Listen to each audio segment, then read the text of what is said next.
What's up, suckers? It's me. I'm back again. For those of you who haven't been keeping track on YouTube, I generally tend to update people when I can't make a video. And just got over the flu and then got the Rona and had to go through that for a week. So I'm back for how long, I don't know, because apparently my immune system is that of Jake Gyllenhaal from Bubble Boy. But for right now, here we are. And I just wanted to let you guys know before we get into anything that now, if you would like to work with me, but you're not quite ready for the one-on-one aspect, I am doing group coaching. Those are going to be every Tuesday and Thursday, morning and evening. And you can check at the link in the description to see what dates or times are working best for you. Right now, I only have February's up to get a good gauge of what times and dates work best. And once I know a little bit more, I'll be able to go ahead and start making sure that we are fitting all times and dates if they don't already fit. But with that, let's get into the video.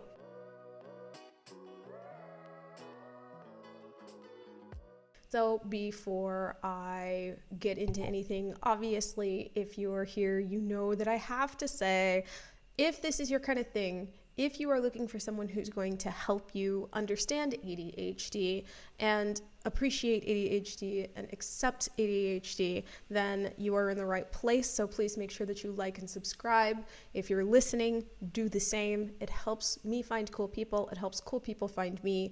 And that's the whole reason I'm doing this. And I wanted to talk today about routine because ADHDers really struggle with routine. We know this. This is not a shock to anyone.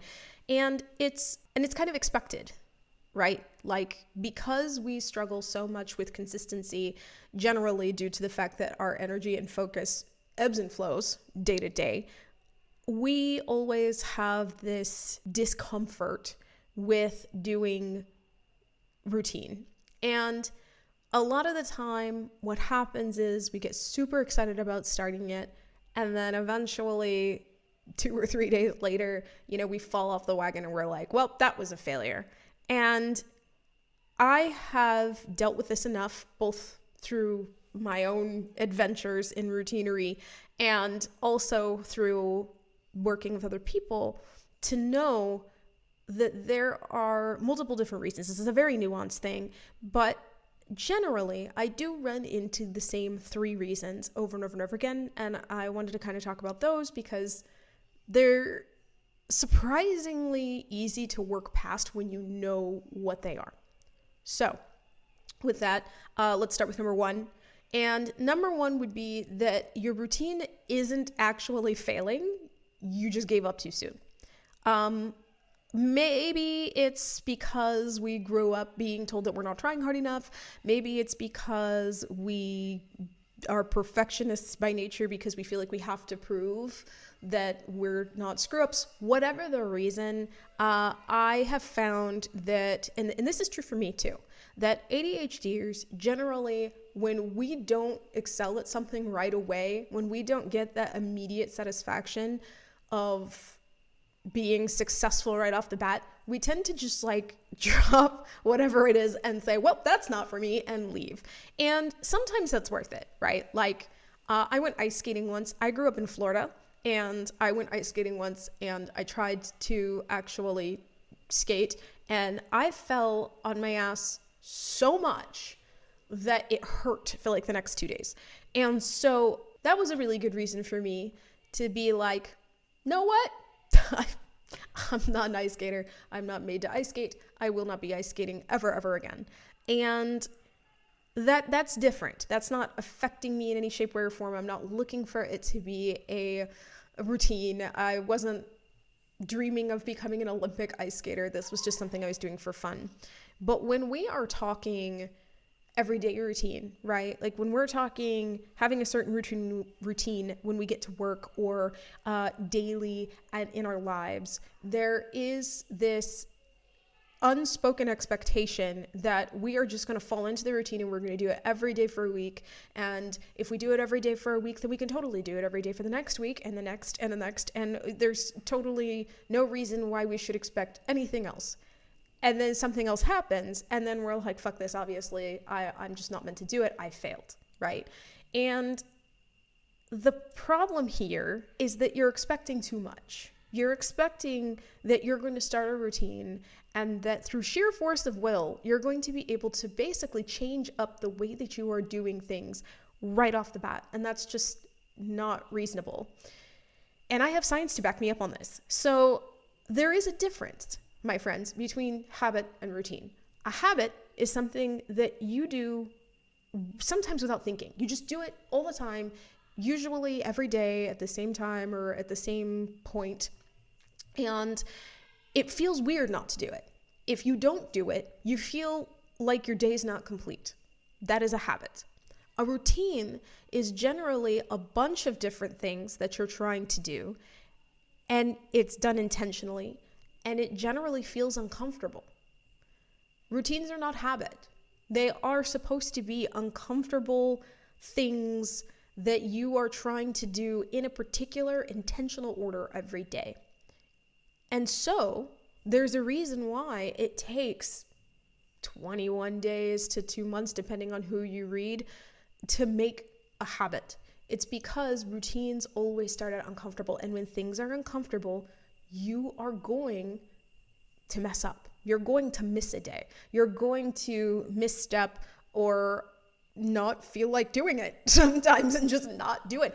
And that's okay. The point is not to immediately be comfortable with it. The point is that when it's uncomfortable and you miss a day or you miss 2 days or even you miss 3 days, that you just restart and do it again. And over that time, you're going to find that that restart comes easier each time. Yeah, it's been 2 days since I've written. I haven't written in a while, but you know what? I'm going to start up again tomorrow. And then you start up and maybe you miss the next day, but you start up again. And the fact of the matter is, you're going to find that you have an easier time restarting, partially because you are not beating yourself down about quote unquote failing. You're not failing. You're doing something that's uncomfortable. And even if you don't have ADHD, your brain is going to avoid something that's uncomfortable. That's just what it does. And beating yourself up for it or telling yourself that you failed because you did something that most people naturally do for something that's uncomfortable is unfair to you. So all of that to say, if you decide to start, say, I don't know, you're going to start working out in the morning, every morning, and you do it on Monday, you do it on Tuesday, and then you don't do it Wednesday, Thursday, Friday, don't shrug your shoulders and say, well, I failed. No point in trying. I've messed it up. Obviously, I can't do it. That's not what that means. It just means that you just were uncomfortable and you avoided it. And the best thing to do is to say, okay, I was uncomfortable before, but I'm not uncomfortable today. So I'm going to start back. And the beauty of it is that a routine can be restarted anytime you want. So even if you wind up missing it for a whole month, but then, you come back a month later and you're like, you know what? I really need to get back on the horse working out. You can totally and completely start tomorrow. You could start now. You could start a week from now if you need the setup. So don't assume that because you haven't been doing it every day like you promised yourself, that this means that you just are done. You can't. It's not failure until you quit. So the second reason is that your routine does not fit you anymore. A lot of people, I think, tend to try to set up routines according to who they wish they were or who they once were. My husband is a great example of this, and I love him dearly, but sometimes he will just be like, well, I used to be able to lift this much, so now I'm going to try to lift that much every day, even though I haven't been working out for like the last year. And I constantly have to remind him, that's not going to fit. That doesn't fit you now, right? So you kind of have to realize that your routine also has to fit the life that you're living now.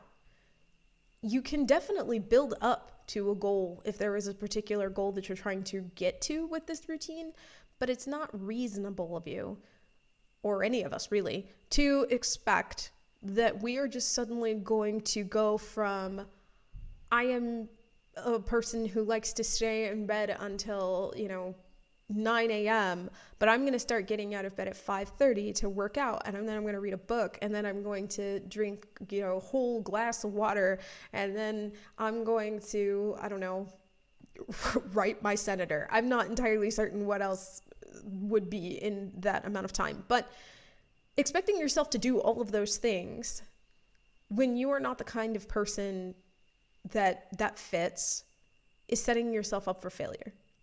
And this goes for things that maybe you were doing, but you're not able to do anymore and you don't know why. A great example would be, say that you want to brush your teeth every night, and you've been brushing your teeth every night before bed, right before bed. But suddenly you're realizing that at least for like the last 2 weeks, you have just been falling into bed without brushing your teeth, and you cannot figure out why. But then you take a look at things and you realize that in the last 2 weeks, you have really gotten into this TV show, right? And you've been binge watching that. Or you've been, I guess you wouldn't be binge watching it because you'd be done in a night, but you've been watching that every night while you eat a bowl of ice cream.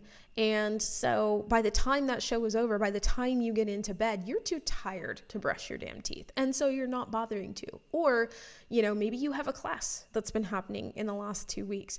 Or maybe your sleep schedules have just changed, which does happen. And now you're either too tired or too wired at the usual time that you brush your teeth to actually be thinking about brushing your teeth. So it throws your whole game off, and the next thing you know, you're just not doing it. So in those moments, obviously the point would be to roll with where you're at now, to roll with where things are going now. So if you're the kind of person who wants to brush your teeth, before bed at a certain time, and it's something that you can control, maybe watch your show after you brush your teeth, right? Or try brushing your teeth a little bit earlier, or understand that, that time doesn't work for you anymore and pick a different time. But don't expect to be able to push a square peg into a round hole, because obviously then what happens is your routine doesn't work. Okay, and reason number 3 is that your routine is too GD rigid. I feel like a lot of people tend to get into their mind that the best way to approach change is to approach it like you would approach hammering a nail, I guess. That you're just going to come at it and you're going to just like slam into it, and you are going to set up really, really specific guidelines, and you are going to hit each of those guidelines, and that's how you're going to reach your goal. ADHD brains especially, that just doesn't work. For people who have very unpredictable brains and levels of focus and energy, we do not do well with unpredictability. And so telling yourself, for example, every night, I am going to read 100 pages of a self-help book, and then I am going to go to bed at exactly 8 o'clock, are going to wind up falling off the wagon a lot faster because, I don't know, say that you sit down to read those 100 pages and you're like, I'm going to sit down at exactly 7:30. And then it just so happens your dog has diarrhea. And so now, instead of reading the book, you're up every 10 minutes having to clean up diarrhea. The next thing you know, you sit down, you've only finished 3 pages. Now it's 8 o'clock, you got to go to bed. The way ADHD brains work is now we're frustrated. Now we are feeling like we failed because we didn't hit those 100 pages from 7:30 to 8 o'clock. And if we didn't do that, what's the point of going to bed at 8? We have to stay up to finish those pages. Next, we know we're reading for 2 hours. We go to bed at 9. We're exhausted in the morning. We haven't done what we wanted to do the day before. You have to have a plan or a routine, especially in the beginning, that can be tweaked and that can be adjusted when there are surprises, when there are mistakes that are made, or when life just throws you curveballs. So a better idea would be to put it in terms of time. Maybe you're like, you know what? I want to read 30 minutes a day, or even better, 20 to 30 minutes a day. so that if you sit down and your brain just ain't having it, you sit and you read what you can in 20 minutes and you've met your goal, and there's still that satisfaction of, I met my goal. I didn't really read much, but I still sat down and I did it. That way you're able to say, you know, Woofy has had diarrhea and I haven't been able to read more than 3 pages, but you know what? I sat down and I still read those 3 pages for 20 to 30 minutes like I said I was going to, and now I can go to bed. And following up on that, maybe you lay down at 8 and you are wide awake for an extra hour, and this continues and you're like, you know what? I can't go to bed at 8. I'm the kind of person I really need to be in bed by probably about 9:30. Then you can adjust. But if you set up a routine that is just rigid as fuck and makes it really hard for you to figure out what you need to do, you're going to wind up falling off again and again and again, because it's not speaking to you as a person. It's, again, like we said before, you setting up a routine based off of who you want to be rather than who you are. And with that, I just want to close and remind you that when you are setting up a routine, you are not setting this up for other people. You're setting this up for you. Therefore, it needs to be built around you. So when you are putting this thing together, keep in mind where you are now. Keep in mind that this is about you feeling satisfied with where you're at, and that, you know what, I don't really know. I always have like 3 things in a list because I feel like lists feel incomplete without 3 things, but I don't have a 3rd thing. So add your own 3rd thing. My point being, build your routine according to you and don't worry about what anybody else says. All right, so with that, I am done. I am going to move on and hopefully avoid being sick anymore in 2023. I feel like I have served my time. Thank you very much for watching. Drink lots of water, take good care of yourself, and I'll see you in the next video.